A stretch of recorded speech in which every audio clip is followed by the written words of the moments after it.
ছাদে চলে আসলাম। এই ছাদে একটু হাঁটাহাঁটি করব, আর এসেই তো দেখছি যে কি সুন্দর করলা ধরেছে। নিজের গাছের করলা, এটা কিন্তু ভাবতেই খুবই ভালো লাগে। এই যে এখানে একটা করলা পেকে গেছে, আরো কতগুলো করলা। এই যে এইটা তো পাকা করলা, ভর্তা খেতে খুব ভালো লাগবে। পাকা করলার ভর্তা খুবই ভালো লাগে।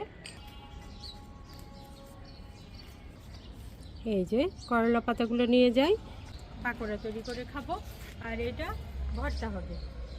এই যে করলা পাতার পাকোড়া তৈরি, করলা পাতার পাকোড়া খুবই ভালো লাগবে।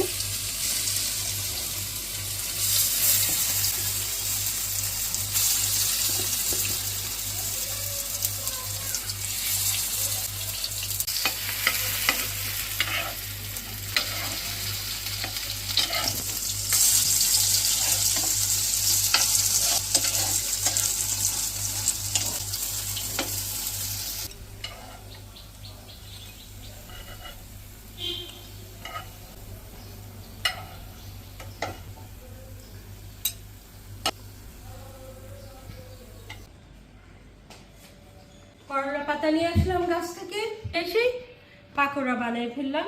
করলা পাতার পাকোড়া খাবো। পাতার পাকোড়াটা এটা উপকারীও, পুষ্টিকরও, খেতেও কিন্তু অনেক সুস্বাদু।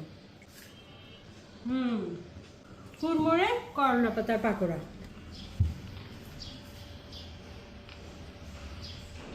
অনেক মজা।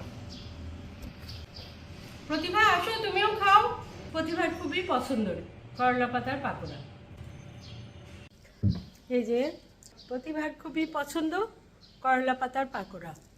প্রজ্ঞা অতটা পছন্দ করে না, কিন্তু প্রতিভা কিন্তু খুবই করলা পাতার পাকোড়া। কেমন হয়েছে? অনেক টেস্ট হয়েছে। আপু করলা পাতা ছাড়াটা বেশি পছন্দ। হ্যাঁ, এটা বেশি পছন্দ করে।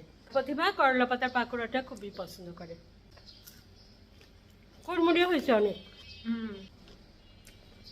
আমি একটা ভাত দিয়ে খাই। ভাত দিয়েও খেতে পারো। তোমার পছন্দের করলা পাতার পাকোড়া, পাকোড়াটা দিয়ে প্রতিভা ভাত দিয়ে খেতেও খুবই পছন্দ করে।